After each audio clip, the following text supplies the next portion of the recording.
Motion का मतलब होता है, यहाँ पे हम लोग क्या सीखने जा रहे हैं? मोशन। मोशन मतलब होता है गति। क्या होता है? गति। अब गति का मतलब है कि कोई भी ऑब्जेक्ट, कोई भी चीजें अगर एक जगह पे रखा हुआ है, वो दूसरे जगह जा रहा है, तो उसमें जो लिया गया समय है, समय को हम लोग टाइम बोलते हैं ना, तो यहाँ पे टी लिख दिए। अब समय जो लगा उसी निश्चित समय में जो दूरी तय किया, क्या किया? ये दूरी तय किया। यहाँ से यहाँ कुछ भी दूरी होगा ना, डिस्टेंस, तो दूरी तय करने में लगा कुल समय को ही हम लोग क्या बोलते हैं? गति। स्थान परिवर्तन कर रहा है और साथ में समय भी लग रहा है, तो उसको क्या बोलेंगे? गति। तो ये गति समझ में आ गया।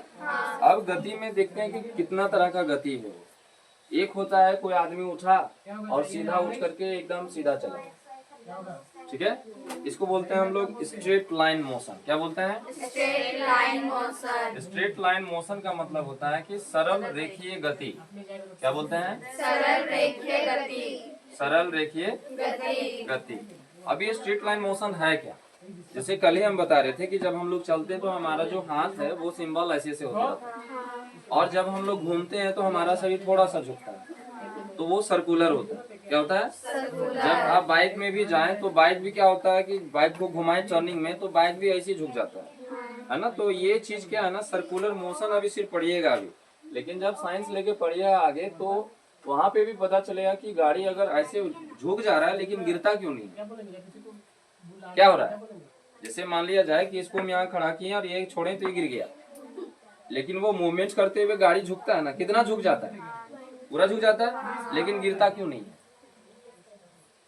छोड़ देंगे तब तो गिरेगा। नहीं, आप हाथ भी छोड़ दो तो भी नहीं गिरेगा। वहाँ पे दो तरह का फोर्स काम करता है, अब केंद्रीय बल और अभिकेंद्रीय बल, centripetal force and centrifugal force, है ना। तो ये आपको साइंस में इंटर में पढ़ना है, अभी यहाँ नहीं पढ़ना है। सरल क्या बता दे रहे हैं कि यही पढ़ना है आगे जाकर के, थोड़ा एडवांस में जाके। सरल रेखीय गति का मतलब एकदम स्ट्रेट लाइन में वो जाएगा।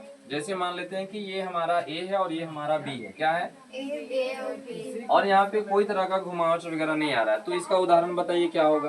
तो एक सीधी रोड पे चलती हुई बस, चलती हुई कार, ट्रेन क्या होगा, वो सीधा है या टेढ़ा है? सीधा। तो ट्रेन जो चल रही है अपनी पटरी पे, तो वो क्या है? स्ट्रेट लाइन है।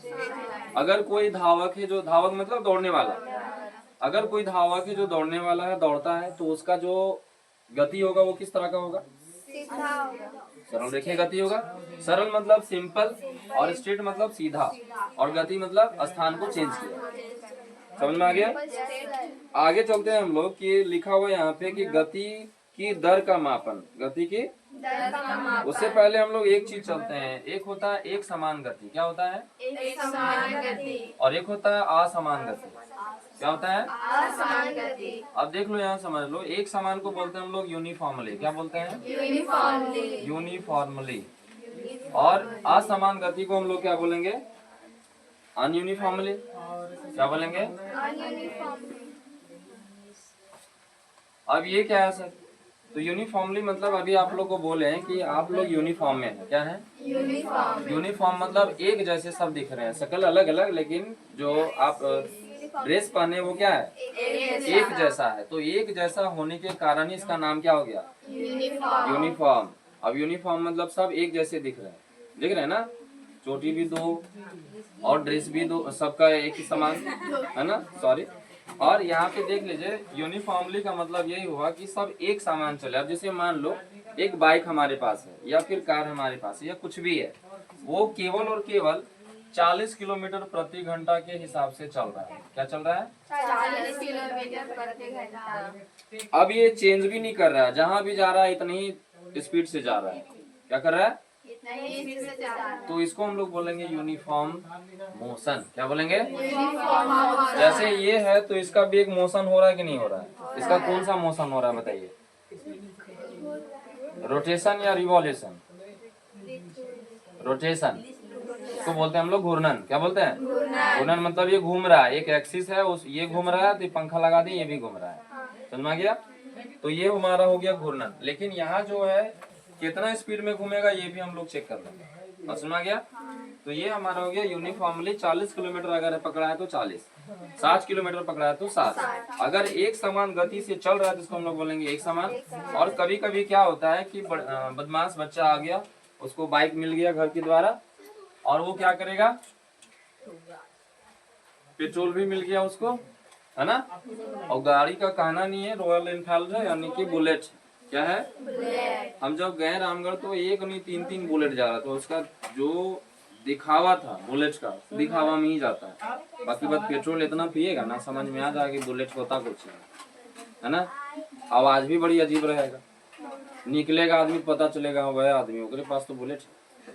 मेरा गांव में एक आदमी था जो सबसे पहले बुलेट लिया था, तो बहुत वो ये कर रहा था कि हम निकलेंगे सभी गांव को माने ये हो जाना चाहिए कि वो निकल रहा है।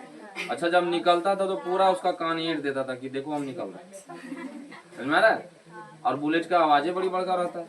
अब बोला जाता है कि एक बार अगर बुलेट आप चला लो तो ये छोटा छोटा गाड़ी चलाने में मने लगे, क्योंकि वो भारी गाड़ी है ना। और बुलेट का मतलब कि कितनों चढ़ाए रहे, कितनों कुछ भी बैठ जाए, बुलेट मतलब चलेगा तो।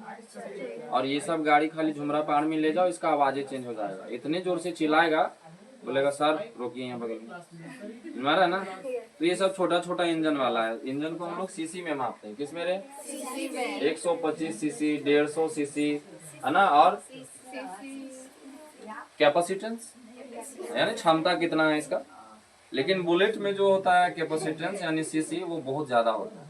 और उसका इंजन ही देखना पूरा एकदम बड़का को जिससे लगल रहा कि लोहा रखा है। और इंजन ही बहुत बड़ा चीज होता है। क्या होता है? गाड़ी में आपका कितनों खराब हो जाए, बैठने वाला खराब हो जाए, पैर रखने वाला खराब हो जाए, एक्सीलेटर खराब हो जाए, इंजन अच्छा होना चाहिए। और इंजन में जो उसका हार्ट है, हार्ट मतलब जो हम लोग जैसे हार्ट है वैसे इंजन उसका क्या है? हार्ट है। और उसके अंदर में हमारा जो ब्लड है, उसके अंदर में उसका वो क्या है? मोबिल है। क्या है? अगर गाड़ी के अंदर मोबिल है तब तक तो वो जिंदा है। और अगर गाड़ी के अंदर मोबिल सूखा तो इंजन सीज। क्या हो गया? हम गए थे किन्हीं के मैरिज के यहाँ पे, तो इंजन क्या हो गया? सीज हो गया। क्या हो गया? हमको पता नहीं होता था इंजन सीज किसको कहते हैं, लेकिन जब हुआ तब समझ में आ गया। क्या हुआ कि हम क्लच लेके ज्यादा चलाते थे। क्लच मतलब होता है कि उसको आप पकड़ लो तो गाड़ी शांत हो जाएगा और सीधा पड़ेगा, है ना। बोला जाता है कि ज्यादा क्लच लेके गाड़ी मत चलाओ, नहीं तो क्लच प्लेट और ब्रेक गियर वगैरह सारा खराब कर दोगे आप, है ना। गाड़ी चलाना बहुत ये है, लेकिन जो चलाना सीख गया वो ठीक है, अब सीख गया। फिर उसके बाद यहाँ पे देख लो कि इंजन यहाँ पे क्या हुआ कि सीज होने के बाद पता चला कि जो शादी वहाँ पे पहले संपन्न हो रहा है, इसलिए दौड़ के भागो, गाड़ी यहीं छोड़ दो। कोई था हमारा आकाश नाम का, तो वहीं पे छोड़ दिए। अब हाँ वहीं छोड़ दिए। मेरा गाड़ी का एक खूबी रहता है ना कि जहाँ पेट्रोल खत्म होगा वहाँ पेट्रोल टंकी मिलेगा, जहाँ खराब होगा गाड़ी वहाँ रिपेयरिंग वाला मिलेगा। तो गाड़ी हमको ज्यादा परेशान नहीं करता, ठीक है। तो उस तरीका से हम वहाँ पे छोड़ दिए। और पता चला कि वहाँ पे कितना खर्च आ रहा है पता है? 6,000 रुपये खर्च आ रहा है कि इंजन को बनाना है। क्या करना है? 6,000। कितना रे? 6,000। तब हमको सबक में आ गया कि गाड़ी चलाना ही खाली अच्छा बात नहीं है, गाड़ी में लगता क्या क्या है वो समझ में आना पड़ेगा। अभी चिल्ला रहे ना फोर व्हीलर ले रहे हैं, उसके बारे में भी पता नहीं है। जब वो भी खराब होगा और जहाँ झटका लगेगा, झटका मतलब खर्चा लगेगा, तब समझ में आ जाएगा कि फोर व्हीलर होता कुछ। चलाने एकदम आता है। हम क्या जैसे गाड़ी में हम लोग चलाने आता है, क्या क्या लगता है हमको थोड़ी ना पता। बस मारा काहे मुंडी फोड़ रहा है रे? ये मुंडी मजबूत कर रहा है, वैसे नारियल रखे हम। ये हमारा हो गया एक समान और असमान। असमान में अलग अलग गति, है ना। जैसे हम बस में चढ़े, बस में स्पीड जो था 80 किलोमीटर प्रति घंटा। अभी 80 किलोमीटर प्रति घंटा मतलब क्या होता है? क्या होता है इसका मतलब? बोलो रे। 80 किलोमीटर प्रति घंटा का मतलब क्या होता है? इसका मतलब हुआ कि 1 घंटा में 80 किलोमीटर चल गया। कहाँ चल गया? हाँ। तो यहाँ पे एक दिन हम ये मीटर वगैरह के बारे में पढ़ा देंगे कि कौन मीटर क्या मापता है। जैसे स्पीडोमीटर स्पीड मापेगा, फिर ओडोमीटर कितना दूरी तय किए वो मापेगा, है ना। सब में लगा हुआ रहता है कितना दूरी तय किए वो भी।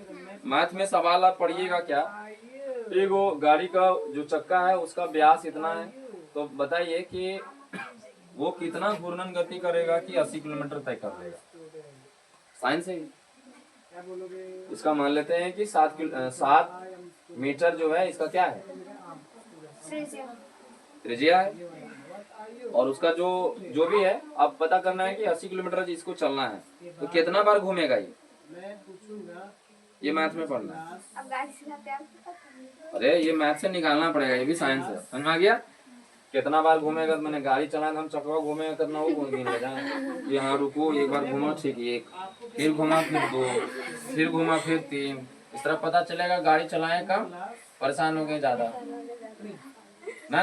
अब मेरा आदत है कि कहीं भूख लगा तो हम बर्दाश्त नहीं करते, जहाँ मिला सब लपेट दो, पैसा सब बाद में देखा जाएगा, ठीक है। और मेरा एक आदत है कि पैसा व्यवस्था हो ही जाता है, पहले लपेटो बैठ के, है ना। खाने में और पढ़ने में थोड़ा सा भी कमजोरी नहीं करना चाहिए, जो मिले उसको बिल्कुल। चलिए अब यहाँ पे समझ में आ गया ना कि ये किलोमीटर प्रति घंटा का मतलब, कहीं लिखा हुआ है 30 किलोमीटर प्रति घंटा, मतलब ठीक है। और एक चीज और समझ लीजिए कि कोई गाड़ी है वो 120 का माइलेज देता है, या फिर 80 का माइलेज देता है, या फिर 60 का माइलेज देता है, इसका मतलब क्या होता है, क्या होता है? थोड़ा हल्ला शांत करेंगे सर। माइलेज का मतलब हुआ कि जैसे मान लो कि कोई गाड़ी है, माइलेज का मतलब हुआ कि अगर हमारा गाड़ी 100 किलोमीटर का माइलेज देता, 100 का माइलेज देता, कितना रे, 100 का माइलेज देता है, इसका मतलब हुआ कि 1 लीटर में 100 किलोमीटर चल जाएगा, 1 लीटर में।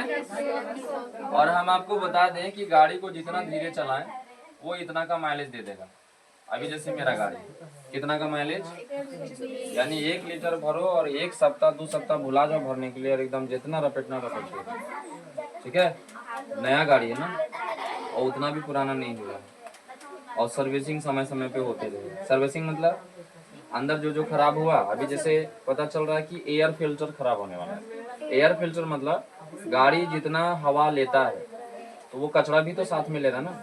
अब एयर फिल्टर से क्या होगा, वो खराब हो गया, बार बार जितना बार सर्विसिंग होगा उतना बार एयर फिल्टर चेंज हुआ। अब एयर फिल्टर अगर चेंज हुआ उसको बोला जाता है फेफड़ा, क्या बोला जाता है? अब फेफड़ा ठीक हुआ तो आदमी ठीक हो गया, मैंने गाड़ी भी ठीक हो गया। समझ में आ गया? तो गाड़ी का हर एक चीज समझ में आना चाहिए। उसके बाद है गति का दर का मापन। अब हम गति को कैसे मापेंगे, क्या करेंगे, कैसे मापेंगे? तो एक फॉर्मूला आपको बताते हैं, या फिर एक क्वेश्चन आप लिखिए कि हाँ यही चाल किसे कहते हैं, क्या रे, चाल किसे कहते हैं? अब चाल क्या होता है?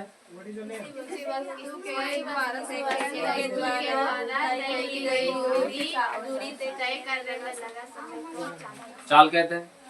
अब चाल बराबर क्या हो गया? अब चाल को अंग्रेजी हम लोग बोलते हैं स्पीड, क्या बोलते हैं? और इसी को हम लोग दूरी को बोलते हैं हम लोग डिस्टेंस, क्या बोलते हैं? और इसी को नीचे में हम लोग बोलते हैं टाइम। इसका शॉर्टकट हो गया S equal to V by T, यानी speed equal to distance upon time, distance upon. अब ये क्या हो गया, अब हमको समय निकालना है, क्या निकालना है? तो T बराबर क्या हो जाएगा, D अपॉन मैथमेटिकल फार्मूला के अनुसार। अगर हमको डिस्टेंस निकालना तो क्या करना पड़ेगा, D equal to S into, गुना हो जाएगा ना। तो डिस्टेंस निकालने के लिए इसको गुना कर दो, स्पीड निकालने के लिए डिस्टेंस अपॉन टाइम, और T निकालने के लिए डिस्टेंस अपॉन स्पीड। तो टाइम पता चल गया कैसे निकलेगा, टोटल दूरी और टोटल स्पीड को डिवाइड कर दो तो क्या निकल जाएगा, टाइम। जैसे एक क्वेश्चन यहाँ पे दिया हुआ है कि एक वस्तु 18 मीटर की दूरी 4 सेकंड में तय करता है, कितना में, 4 सेकंड में। अब यहाँ पे बोला जा रहा है ना कि पुनः 18 मीटर की दूरी 2 सेकंड में, कितना सेकंड में? तो वस्तु की औसत चाल क्या होगा? औसत मतलब समझ लीजिए औसत क्या होता है, एक और एवरेज समझ लीजिए।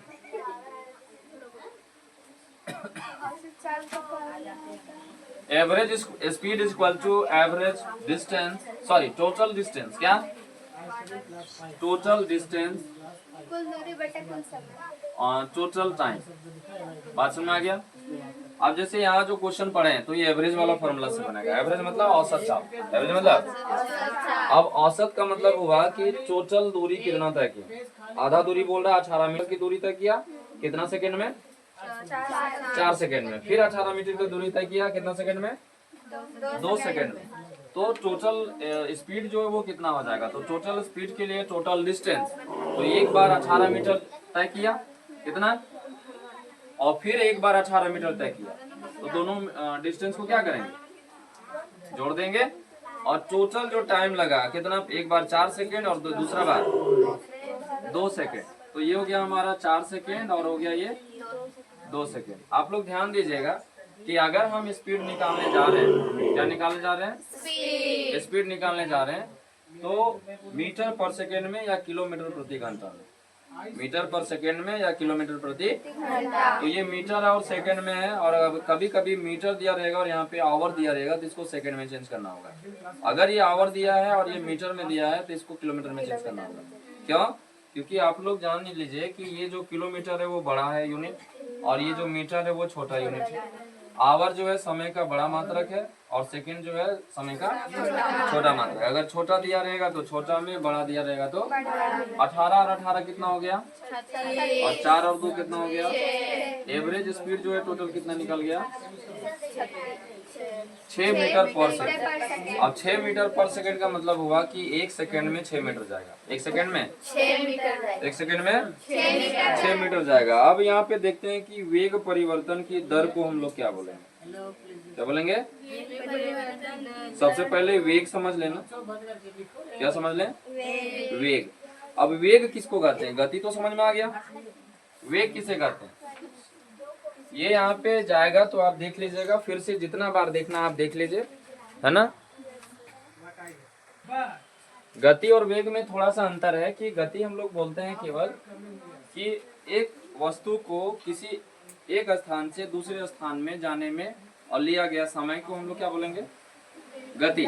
लेकिन वेग क्या रहेगा? वेग का जो टाइम रहेगा और जो दूरी रहेगा वो एकदम निश्चित रहेगा। जैसे यहाँ से लेकर के कोई एक निश्चित दूरी ले लें, रामगढ़, रांची, कहीं भी, तो यहाँ से लेकर के रामगढ़ तक का जो रहेगा दूरी वो निश्चित हो गया, निश्चित हुआ ना। तो निश्चित दूरी को निश्चित समय में तय कर, निश्चित दूरी को निश्चित समय में तय किया गया, उसको हम लोग क्या बोलेंगे? वेग या वेलोसिटी। क्या बोलेंगे? वेलोसिटी बोलेंगे। अब यहाँ बात समझ लो, पीटेंगे। अब यहाँ पे बात समझ लो कि वेग को हम लोग कैसे बोलेंगे? कोई भी अगर निश्चित दूरी रहेगा, क्या रहेगा? निश्चित दूरी रहेगा। तो 40 किलोमीटर हम दूरी ले लिए और समय ले लिए क्या? क्या बोलेंगे? समय कुछ भी ले लिए हम लोग, 5 ले लेते हैं, तो इसका जो वेग बनेगा वो क्या बनेगा? टाइम लिया ना, तो उसको हम लोग क्या बोलेंगे? वेलोसिटी। क्या बोलेंगे? अब आते हैं हमको त्वरण सीखना। क्या सीखना है? त्वरण। तो त्वरण को क्या बोलते हैं? A is equal to, A for acceleration होता है ना, V/T बोलते हैं। क्या बोलते हैं? और त्वरण को एकदम सिंपल भाषा में समझो। त्वरण को बोलते हैं हम लोग अंग्रेजी में एक्सेलरेशन। क्या बोलते हैं? एक्सेलरेशन। अब इसीलिए हम लोग ना बाइक के दाहिना हाथ में उसको बोलते हैं एक्सेलरेटर। क्या बोलते हैं? एक्सेलरेटर। एक्सेलरेटर जितना कान नीचेगी उतना वो आवाज करेगा, और जैसे गियर मार के छोड़ेगी तो वो एकदम आगे बढ़ जाएगा। उसको क्या बोलते हैं हम लोग? एक्सेलरेटर। लेकिन वो कर क्या रहा है? एक्सेलरेट कर रहा है गाड़ी को, त्वरित कर रहा है। त्वरित मतलब जैसे उसको आगे छोड़ेंगे क्लच को तो वो बढ़ जाएगा। समझ में आ गया? अब यहाँ पे एक्सेलरेशन मतलब वेलोसिटी अपॉन टाइम। इसका मतलब ये हुआ कि वेग परिवर्तन की दर को हम लोग क्या बोलते हैं? त्वरण। क्या बोलते हैं? त्वरण। वेग परिवर्तन की दर को त्वरण। एक बार फिर बोलो, वेग परिवर्तन की दर को त्वरण। वेग परिवर्तन मतलब क्या? देखो, सबसे पहले जब गाड़ी स्थिति में था तो उसका जो वेग था वो क्या था? u था, मतलब आरंभिक वेग था, प्रारंभिक वेग जिसको बोलते हैं। ठीक है। लेकिन जैसे वो चलना शुरू किया तो उसका वेग क्या हो गया? अंतिम वेग हो गया, यानी कि वेलोसिटी उसका गतिशील हो गया। इसको बोलते हैं हम लोग गतिशील और इसको बोलते हैं हम लोग आरंभिक। तो इसमें जो परिवर्तन हुआ, और परिवर्तन होने में टाइम भी तो लगा कि घड़ी रुक गया और उछल गया, टाइम लगा ना। अब इसी को हम लोग क्या बोलेंगे, एक्सेलरेशन, यानी कि त्वरण। क्या बोलेंगे? तो त्वरण का परिभाषा किसी भी तरह से बोलो, वेग परिवर्तन की दर को बोलेंगे हम लोग त्वरण। इसी को अंग्रेजी में बोलेंगे acceleration is the word that can be defined as the ratio of velocity with respect to time। ठीक है, अब इसको नोट करना है।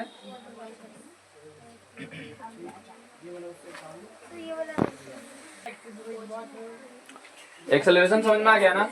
एक्सेलरेशन ये होता है कि वेग बटा समय, और वेलोसिटी होता है डिस्टेंस अपॉन टाइम, यानी कि दूरी बटा समय। अब इसका मात्रक निकालने के लिए मीटर पर सेकंड हो गया, इसको निकालने के लिए मीटर प्रति सेकंड स्क्वायर हो गया। कैसे निकला? तो डिस्टेंस अपॉन टाइम, और पहले वाला टाइम ये, और v अपॉन t था इसलिए। अब डायमेंशन बोलेगा, अभी नहीं सीखना आपको इंटर में सीखना। कैसे निकालेंगे? तो m के लिए निकालेंगे, और l के लिए निकालेंगे, और t के लिए निकालेंगे। तो कोई अगर पूछेगा ना कि एक्सेलरेशन का डायमेंशन बताइए, क्या बताइए? डायमेंशन। ये पढ़ना नहीं है, ऐसे जान लीजिए, बहुत आसानी है। तो यहाँ पे मीटर को क्या चीज से मापेंगे? लेंथ के जरिए। और टाइम को मापेंगे जी के जरिए। और m4 होता है मास, मास लेंथ टाइम। क्या होगा? मास लेंथ टाइम। तो यहाँ पे m है ही नहीं, तो m को क्या कर देंगे? 0। क्या कर देंगे? 0। किसी का भी पावर 0 मतलब 1। l का पावर 1 लिखेंगे। अब l का पावर 1 मतलब 1 लिखा भी नहीं जाता, ठीक है। और यहाँ पे t का पावर क्या लिख देंगे? नीचे है ना, तो t का पावर -2। इसका डायमेंशन हो गया m0 l t -2। अब ये हम लोग याद कर लिए, तो कैसे? इसी के जरिए। ये आपको इंटर में पढ़ना होगा, इसको बोलते हैं हम लोग डायमेंशन। क्या बोलते हैं? फोर्स का भी डायमेंशन अभी भी याद है हमको। फोर्स का डायमेंशन ये होता है m l t -2। डायमेंशन का मतलब उसको मापिए मास लेंथ टाइम में। तो अभी आपको पढ़ना ही नहीं, ये केवल और केवल बता दीजिए कि ऐसे बनेगा। जब आप इंटर जाएं तो वहां पे पता चलेगा कि डायमेंशन होता क्या है, ठीक है। अब हम लोग ग्राफ के विधि द्वारा हम लोग जानेंगे